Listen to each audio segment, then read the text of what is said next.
बनाए गए हैं, कहाँ कहाँ बनाए गए हैं?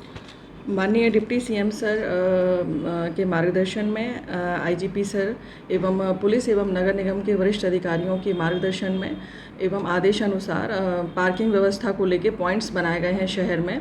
जो पॉइंट्स हैं शहर के अंदर और शहर के बाहर डिवाइड किए गए हैं। शहर के बाहर जो पॉइंट्स हैं वो 7 पॉइंट्स हैं हमारे, और शहर के अंदर हमारे 7 पॉइंट्स हैं, जिनके अंतर्गत कुल 15 ऐसे बिंदु चिन्हित किए गए हैं जहां पार्किंग स्थल बनाए गए हैं। जो शहर के अंदर बनाए गए ऑटो स्टैंड्स हैं वो ढेखा, पुराना बस स्टैंड, सिरमौर चौराहा, अस्पताल चौक, धोबिया टंकी, बिछिया और नया बस स्टैंड के बनाए गए हैं। जहां ढेखा में हमने भाजपा कार्यालय के सामने मंदिर के पास वाला जो सड़क किनारे वाला एरिया है उसे चिन्हित किया है। पुराने बस स्टैंड के 3 बिंदु चिन्हित किए गए हैं। पोस्ट ऑफिस के पहले, पोस्ट ऑफिस के सामने वाला एरिया, हाउसिंग बोर्ड कॉम्प्लेक्स के सामने वाला एरिया। सिरमौर चौराहे में हमने कुल 4 बिंदु चिन्हित किए हैं जहां ऑटो खड़े करेंगे, जो ऑटो स्टैंड के लिए बनाए जाएंगे। कृष्णा राज कपूर ऑडिटोरियम के सामने वाला एक एरिया है। फल सब्जी मंडी के सामने फ्लाईओवर के नीचे प्रथम और द्वितीय पिलर के मध्य वाला एरिया है। सब्जी मंडी के सामने मनकरही रोड नाला के बगल में एक एरिया है और बड़ी पोस्ट ऑफिस के सामने वाला एरिया है। फिर हमने इसी तरह अस्पताल चौक में 2 पॉइंट्स बनाए हैं। दीनदयाल रसोई के सामने एक बिंदु है और हॉकर्स कॉर्नर के सामने वाला एक बिंदु है।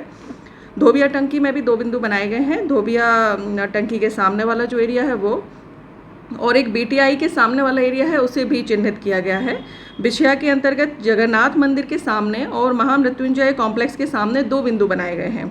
नया बस स्टैंड फ्लाईओवर के नीचे प्रथम एवं द्वितीय पिलर के मध्य दोनों तरफ वाले एरिया को हमने चिन्हित किया है। ये हमारे अंदर जो बिंदु बनाए गए हैं ऑटो खड़े करने वाले स्टैंड्स के, ये अंदर के बिंदु हैं। अब शहर के बाहरी जो बाउंड्रीज में ऑटो खड़े करने के लिए बिंदु बनाए गए हैं वो 7 बिंदु चिन्हित किए गए हैं। रतहरा शिवाजी पार्क के सामने फ्लाईओवर के नीचे, जगन्नाथ मंदिर के सामने बिछिया, एजी कॉलेज तिराहे के पास सड़क के किनारे, सिरमौर रोड से छलवदरी आश्रम के सामने, और नीम चौराहा बोदाबाग में नगर निगम का जर्जर काजी बहुत गिराकर बनाया जा रहा है। वहाँ अभी जो अतिक्रमण है उसको हटाकर बनाया जाएगा। करैया मंडी सड़क किनारे, बनकुइया तिराहे के पास। तो पूरा प्रयास है हमारे वरिष्ठ अधिकारियों के मार्गदर्शन में और माननीय डिप्टी सीएम सर के मार्गदर्शन में कि लगातार यातायात व्यवस्था को सुधारा जाए।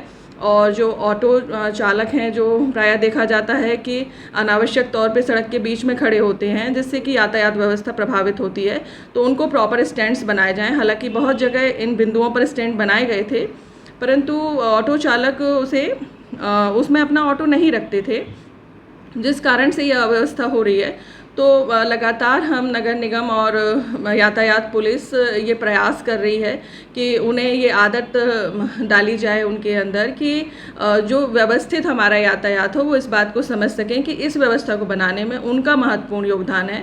हम पूरी कोशिश कर रहे हैं कि जन सामान्य, चाहे वो ऑटो वाले हों या जन सामान्य हों, वो अपनी नैतिक जिम्मेदारी समझें कि रीवा की यातायात व्यवस्था को सुधारने में उनका कितना महत्वपूर्ण योगदान है। कई बार ऐसा होता है कि मैंने देखा है कि सड़क के बीच में गाड़ी खड़ी कर देते हैं और जाम लग जाता है। कई बार एम्बुलेंस भी इस तरीके से जाम में फंस जाती है। तो ये स्वयं की भी एक बेसिकली नैतिक जिम्मेदारी है कि हम इस बात को समझें कि यदि हम वाहन सड़क के बीच में खड़ा करेंगे तो उसमें काफ़ी दिक्कत होगी और यातायात बाधित होगा। ये बहुत ज़्यादा ज़रूरी है ट्रैफिक कंट्रोल करने के लिए। तो ट्रैफिक पुलिस तो काम कर ही रही है। मेरी अपील रीवा पुलिस की तरफ से, यातायात पुलिस की तरफ से और हमारे वरिष्ठ अधिकारियों की तरफ से जन सामान्य के लिए है, चाहे वो ऑटो चालक हों या चाहे वो सब्जी लेने जा रहे हों, चाट चौपाटी जा रहे हों या फिर व्यापारी संघ के पास सामान खरीदने जा रहे हों।